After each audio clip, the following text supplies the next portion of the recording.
કેમ છો બધા મજામાં?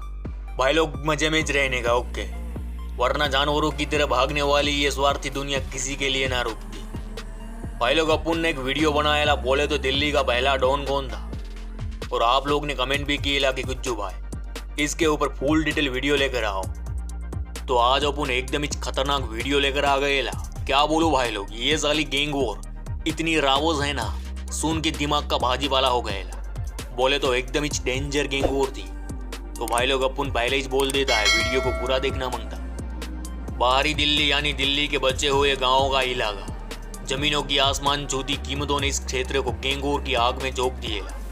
बीते 3 दशकों में इस अक्खे एरिया ने क्या सहा है यह तो यहाँ के लोग ही जानते हैं। समय के साथ यहाँ गैंग्स और गैंग्स के सरदार बदलते रहे हैं, मगर गैंग वॉर आज भी जारी है, जिसमें आज तक 150 लोग लुढ़क चुके हैं। पश्चिमी दिल्ली और बाहरी दिल्ली के नजफगढ़, मित्रा और टिचाऊ कला और मुंडका जैसे गांव जो आज भी गैंग वॉर की आग में जल रहे हैं। 90 का दौर था, सरकार ने अक्खे हिंदुस्तान में नई आर्थिक नीतियाँ चिपका दी है, जिसके कारण दिल्ली के आसपास जमीनों की कीमतें आसमान को छूने लगी। तब नजफगढ़ से करीब 3 किलोमीटर दूर एक गांव बोले तो टिचाऊ कला में सूरजमल प्रधान और रामविलास पहलवान उर्फ रामी तो धाकड़ बंदे रहते थे। दोनों में कोई आपसी रंजिश ना थी, मगर जलन जरूर थी। वहीं दोनों के पास 100 बीघा जमीन थी, इसलिए गुरूर तो होना मांगता। अक्खे ढिचाऊ कला और आसपास के इलाकों में रामी पहलवान के भतीजे कृष्ण पहलवान की तुत्ती बोलती थी। वहीं मित्राओं गांव में बलराज का डंका बज रहेगा। बलराज ने अपने छोकरे लोग लाला और ब्रह्मा के साथ मिलकर अरविंदो कॉलेज के एक छात्र को ठोक दिए, जिसके चलते मामू जेल काट रहेला।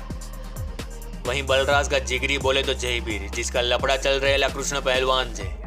कृष्ण पहलवान घात लगाए बैठा था। एक दिन मामू को मौका भी मिल गया।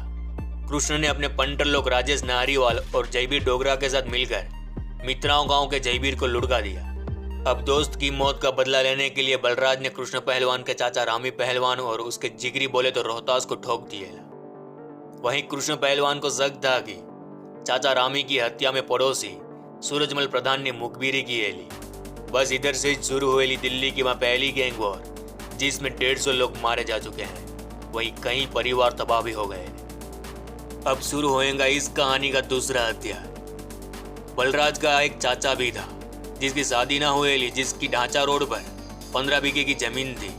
वही जमीन पर मित्राओं के बलवान फौजी खेती किया करते थे। अब चाचा की मौत के बाद बलराज ने चाचा की इस जमीन को खाली करने के लिए बलवान फौजी को धमकी दी, मगर बलवान को इस जमीन से कुछ ज्यादा ही लगाव था, क्योंकि नई आर्थिक नीति के चलते यह जमीन बेहद कीमती हो गए, जिसके चलते बलवान फौजी ने बलराज के जानी दुश्मन कृष्ण पहलवान से सेटिंग कर ली। खुद के चाचा की जमीन थी, फिर भी ना मिली तो खून बहना लाजमी था। साल था 1997 का। बलराज, बड़े भाई अनूप और संपूर्ण ने मिलकर बलवान और उसके साले पर ताबड़तोड़ गोलियों की बौछार कर दी, जिसमें बलवान तो बच निकला, मगर उसका साला लुढ़क गया। अब बाप का बदला लेने मैदान में उतरा बलवान का लौंडा बोले तो कपिल गहलोत, जिसने कृष्ण पहलवान के साथ मिलकर 1998 में ककरोला में बलराज को ठोक दिए। भाई की मौत के बाद गैंग्स की कमान संभाली अनूप पहलवान। 12 जुलाई 1998 का दिन था। अब अनूप को अपने भाई बलराज की मौत का बदला लेना था। घात लगाया। कपिल के पिता बलवान सहित कृष्ण पहलवान के 6 रिश्तेदारों को मौत के घाट उतार दिया गया। 13 सितंबर 1999 अनूप और उसके छोकरे लोग ने मिलकर कपिल के भाई कुलदीप उर्फ गुल्लू को टपका दिए। इसी दिन यानी 13 सितंबर को कपिल ने भी भाई की मौत का बदला लेते हुए अनूप के भतीजे यशपाल को भरे बाजार खल्लास कर डाला। कपिल के मामा के साथ शुरू हो रहेला इस कहानी का तीसरा अध्याय। कपिल गहलोत के 2 मामा थे, अनिल और ऋषिपाल। अनिल को बलराज और अनूप ने मिलकर मार डाला था। वहीं ऋषिपाल साल 1988 में दिल्ली पुलिस में भर्ती हुएला, मगर इसी आपसी रंजिश में मामू के भी हाथ पांव सब कुछ थे, जिसके चलते उसे बर्खास्त कर दिया गया। साल 2000 में एसीपी राजवीर ने ऋषिपाल को एनकाउंटर में टपका दिया, जिसके बाद मोदी नगर के बेगमाबाद में कपिल गहलोत को ठोक दिया गया। इस तरह दिल्ली गैंग वॉर में अक्खा गहलोत परिवार खत्म हो गया। अब शुरू होएगा इस कहानी का चौथा अध्याय। चाचा रामी पहलवान की हत्या का बदला भी पूरा ना होएला। कृष्ण पहलवान बदले की आग में जल रहेला, मगर मामू को मौका मिला 2002 में।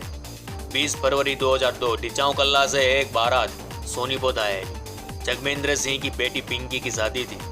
बैंड बाजा भी बज रहेला, मगर कुछ ही देर बाद बैंड बाजा बंद हो गएला। मानो शादी कम शमशान ज्यादा।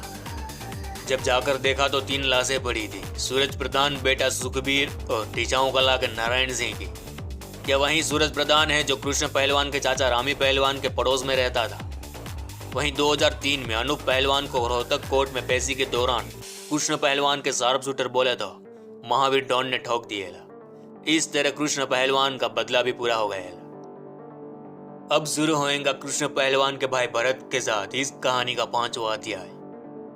2003 में अनूप की हत्या के बाद से लगभग बोले तो 1 दशक तक सब कुछ शांत था।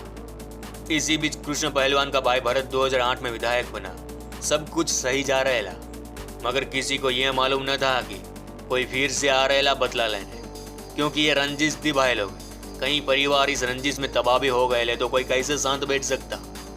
मार्च 2015 में कृष्ण पहलवान के भाई भरत को बहादुरगढ़ में सरेआम गोलियों से भून दिया गया। इस बाहुबली की मौत के साथ आज फिर से किसी का बदला पूरा हुएला। इस अक्खे कांड को अंजाम दिएला सूरज प्रधान के पोते हेमंत, सुखबीर का लोंडा, सुखबीर का भाई उदयवीर और मंजित महल ने। अब शुरू होएगा इस कहानी का आखिरी और 6वां अध्याय। जनवरी 2016 में 70 साल के एक बुजुर्ग को सरेआम गोलियों से भून दिया गया। नाम था श्री किशन, रिश्ता था मंजित महल के, बोले तो मंजित महल का बापू था। आरोप लगा कृष्ण पहलवान का पंटर, बोले तो कपिल सांगवान पर। 2015 में कपिल सांगवान के जीजा बोले तो डॉक्टर सुनील को मंजित महल ने अपने पंटर बोले तो कमांडर नभेसी उर्फ मंत्री से मरवा दिएला। इसके बाद नभेसी के घर हमला हुएला, जिसमें उसका पिता हरि किशन को मौत के घाट उतार दिया गया। भाई लोग, आज भी यह गैंगवॉर जारी है और आगे भी होती रहेगी, क्योंकि इतिहास कहता है कि बदले की भावना में बड़े बड़े साम्राज्य तबाह हो गए। चलो भाई लोग, इस गुज्जू भाई का राम राम, मिलते हैं फिर।